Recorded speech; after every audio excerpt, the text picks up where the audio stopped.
Welcome to the Director's Commentary podcast for Heart, the City Beneath.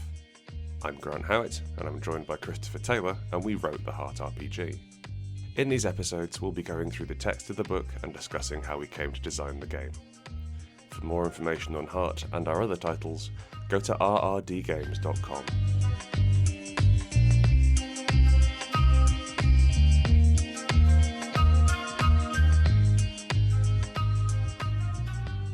Shall we talk about the Hound? It's Hound time, I think. Ding, ding, ding. It's Hound o'clock. The Hound is... I think the Hound saw the biggest turnaround of any class in the book. Yeah, I think it did.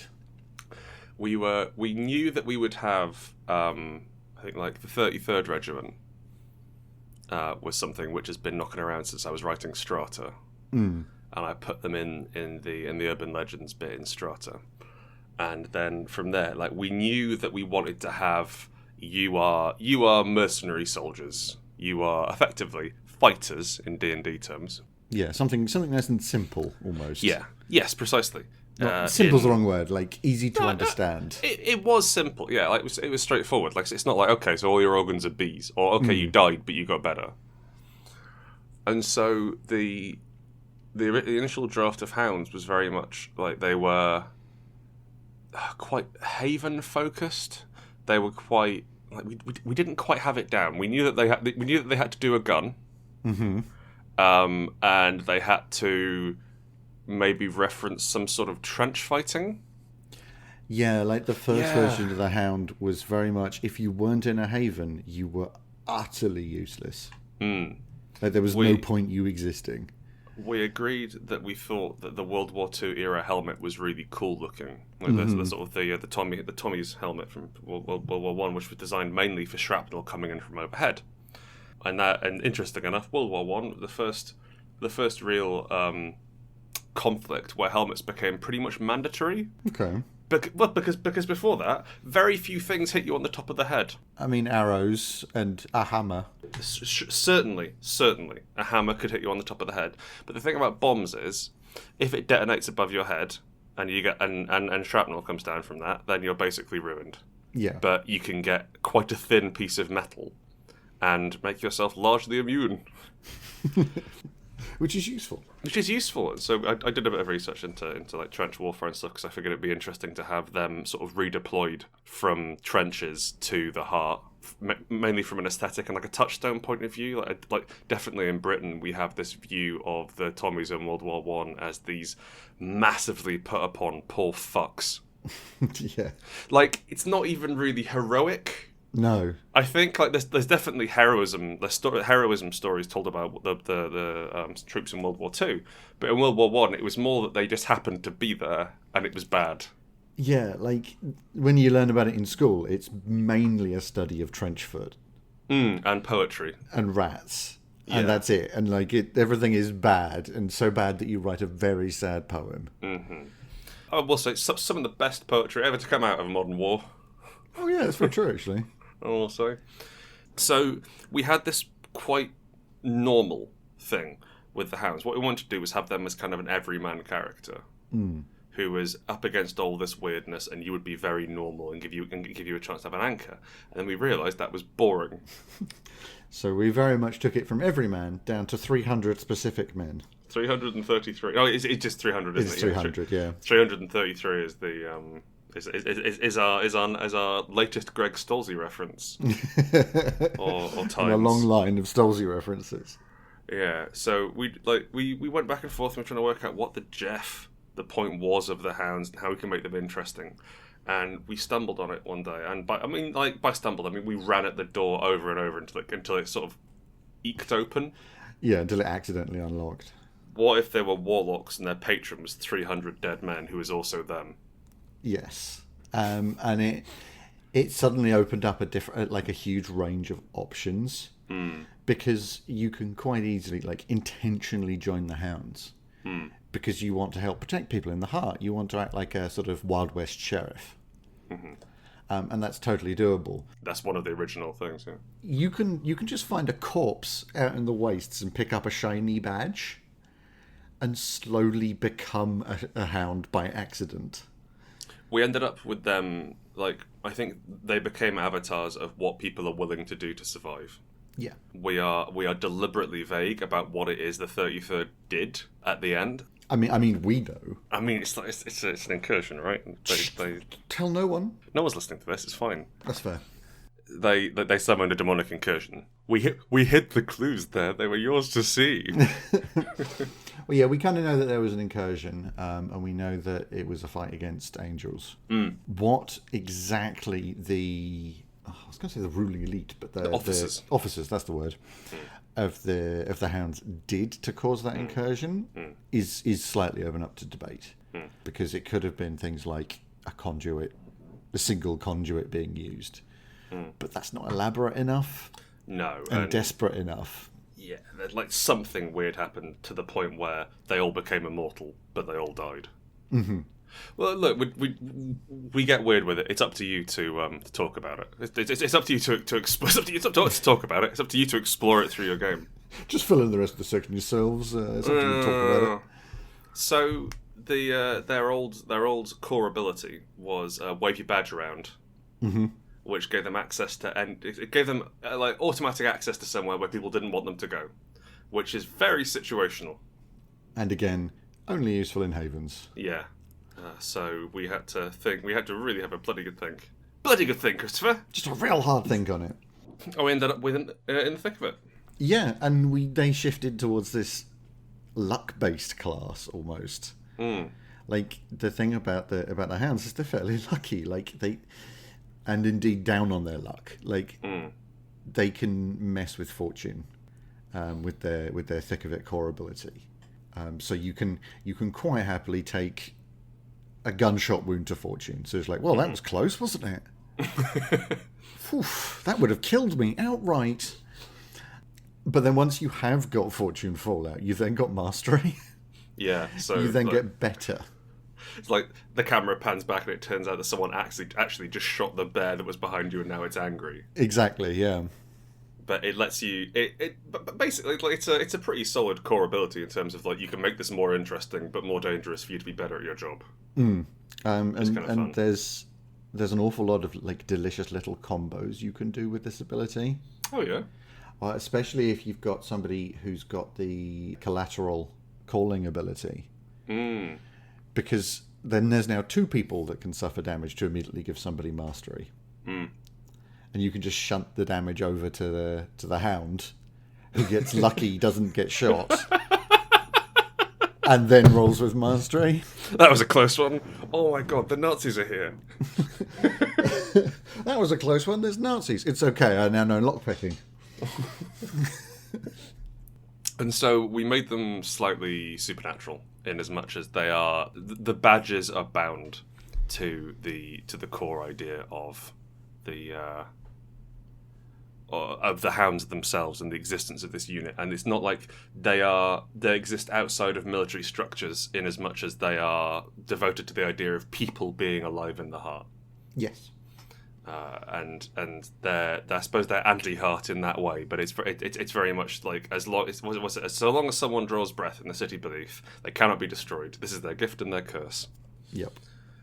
So if they ever actually do, if the true 33rd ever actually do want to die, they have to eliminate all human, all drow life in the heart. All people. All people. We're going with people. But one of the things I like about them, it's kind of summed up quite nicely in their minors, is the supernatural of normality. Yeah. Yeah. Like the ability of liquid courage, where like you've got a drinking habit. Like this actually protects your mind, and you get you can recover mind really quickly. And like that's not how a drinking habit goes. That's not how that works. I will say, like the only explanation, like the only way we give to clear mind stress is to go and get pissed in heart, and I think that's maybe like. I guess no. I mean, like it's possible to treat mind with specialist tools, but all of our mind refreshing haunts are go to the pub, yeah. Yeah, let's pop down Winchester. It's basically social time, which is I think like given my experience of mental illness, a pretty accurate summation of what it takes to get better, which is to go and spend time with people. Yes. And it happens to be at pubs because you're desperate. And in England. Yes. Yeah. They have a bunch of weird stuff. They can magically summon corners. They can tank. Can they? They have the only actual taunt power in the game. That's true. Yes, they do have that. Yeah. They have Sergeant. Once per situation, an adversary NPC directs their attention towards an ally, they pay attention to you instead. The only actual proper taunt, really.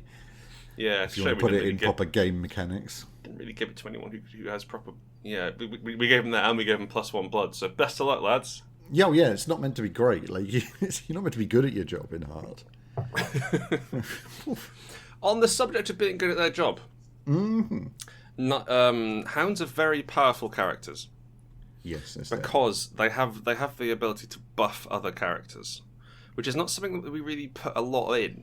Like there's some sort of situational buffs, but Hounds have the capacity to basically have everyone roll an extra stress dice or get a dot of protection before they go out on a jaunt. That's forewarned and forearmed, yeah. Yeah, which is like we were trying to think about. So one of the initial Hound abilities was you can like prepare defenses. Yeah, which really makes sense from a fictional point of view. But then we realised that Heart is again about moving around a lot, and if you have to prepare defences, you've lost. Yeah, and like that requires a situation where you are A, in a haven, and B, know that something's coming. Or at least in a building. Yes. You know? Yeah. Considering that we have a lot of like teeth waterfalls in Heart. So it's very situational, and we were really struggling. I think like some of the feedback from the playtest actually saying that all the Hound's abilities are really situational, and like fair, they were. They absolutely were. Yeah. So we took the idea of preparation and instead worked it into that. Okay, you're going to prep people before you go out. Yeah, and I think and like what's quite interesting is there's this little feeling of, I realise it's an hour or two to spare. But this is summed up in films a lot when the hero gives somebody a gun and quickly explains how to use it. Yes. Like it's that sort of thing. Point and shoot, sweetheart. Yes. They also have Condemn, which has I'm going to say the best named minor abilities attached to it. You were very for keeping this in the game. Look, man, the naming convention. The power itself went through multiple iterations, but the names never changed.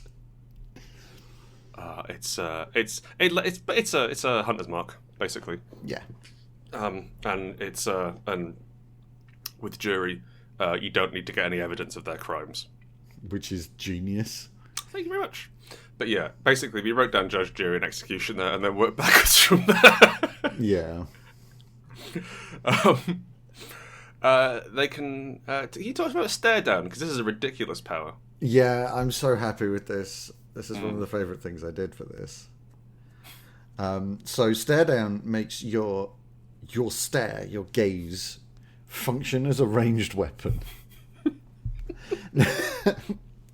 Now, this is kind of that bit at the beginning of a shootout in a Western where they're just eyeing each other up. Or in like military films when the drill sergeant is yelling at you point blank. And those sorts of things. So the key here is that you can use this weapon in a haven or other landmark without causing a huge ruckus.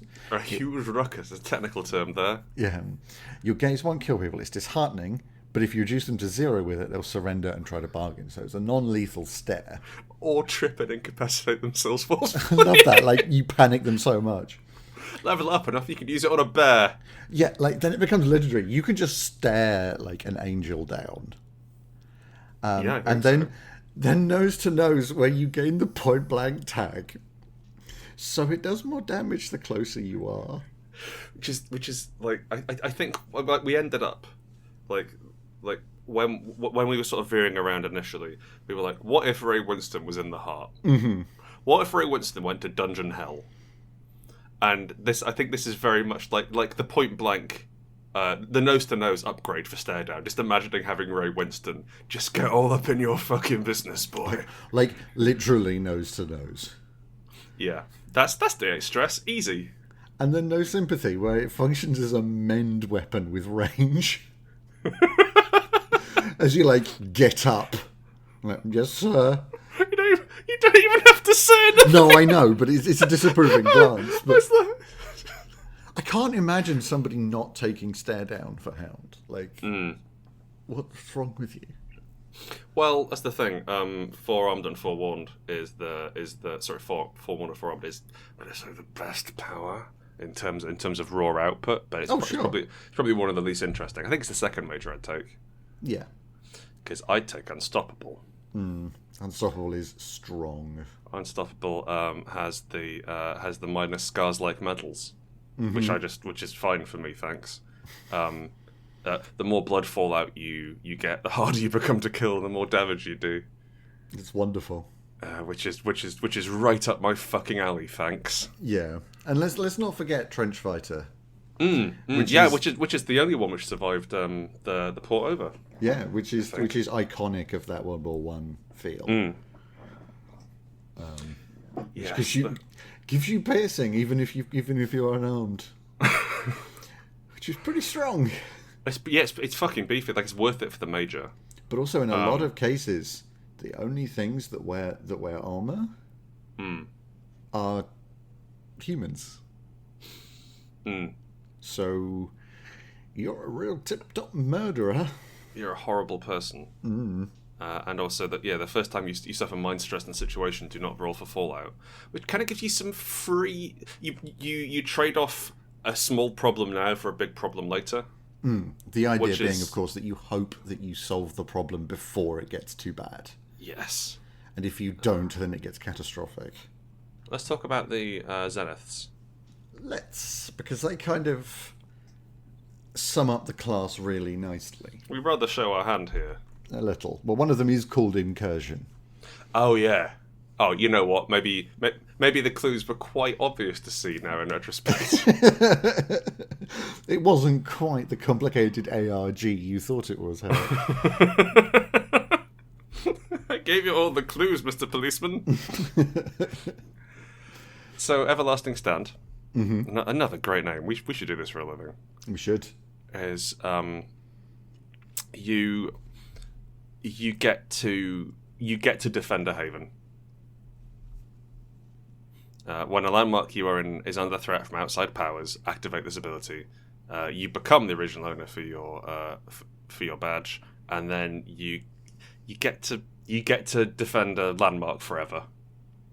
Yes, but crucially, the wording on it is intentionally very vague here. So, it's a Zenith. You lose your character. That's how Zeniths work. But you become the original owner of your badge. Yeah, they take over. So the character that you are is no longer. They die. And then it says, once your preparations are complete, you're subsumed into the Hounds entirely. That doesn't necessarily mean that you disappear. Just that the original 33rd member goes off and does stuff. Yeah. So you can have them just kind of becoming ethereal, essentially, just off in the wind and whatever. Or just there's a dude walking about that used to be your friend. And that's weird. Fulcrum's interesting because it's one of the few Zeniths with like rules. Yes, there aren't that many. It's until the end of your... So Fulcrum is the opposite of that. So Everlasting Stand is you are overwhelmed by the badge. Fulcrum is you overwhelm the badge and replace it. Yeah. And this means that you roll 5 dice and pick the highest whenever you make an action, and then you fuck off. Yep. You get supercharged for one situation. Like it's like, what do you want to do, buddy? Okay, sure. Yep. So compare this, if you will, to summoning the last train or something. One of the Zeniths that just solves your problem. Yeah. Those Zeniths always do collateral. Yeah, that's true. This Zenith absolutely does not. This is a goddamn scalpel of a power of a Zenith. You can do anything essentially perfectly. I mean, odds are good. You could still roll 5 ones. You could fuck up an angel with this, yeah. But you can kill an angel and not destroy the haven it's in. Or you can take out a problem. You can do it your way, or you could. I mean, don't forget, like, you get 5 dice and pick the highest in social roles. You get 5 dice and pick the highest on your accounts. Yeah, like you could do a really shit-hot filing system with this. But the point is that you perfectly do one thing, basically. You have the situation. You have this scene. And you do just that, rather than suffering the problems that normally come with it.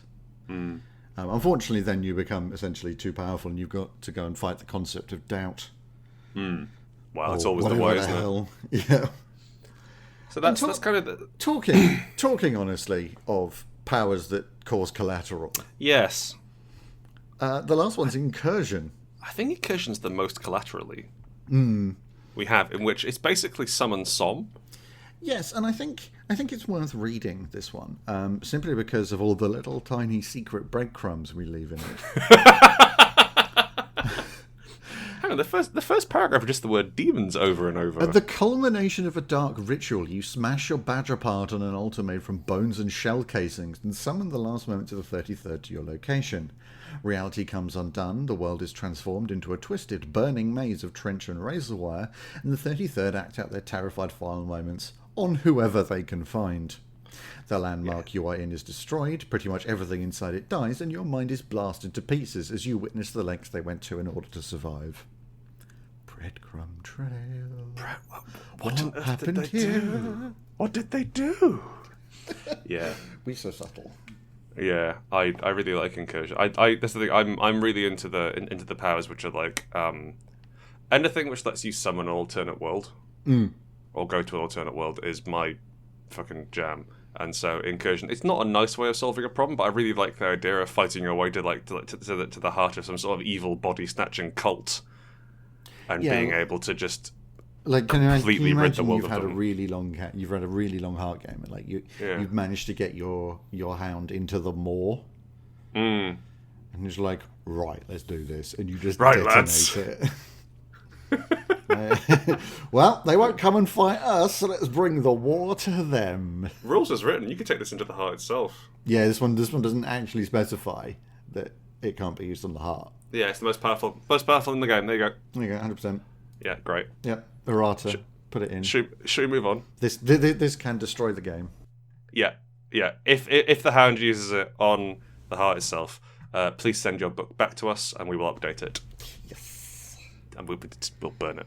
Yes, and also you have to play this rules section to your GM while you do it. Absolutely, yeah. To prove you've actually listened to this. Ha. Anyway. Next, let's move on.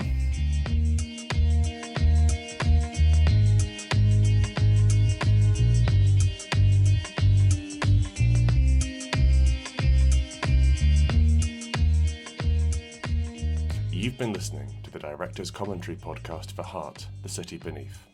I was Grant Howitt, and I was joined by Christopher Taylor, and we wrote the Heart RPG. For more information on Heart and our other titles, go to rrdgames.com.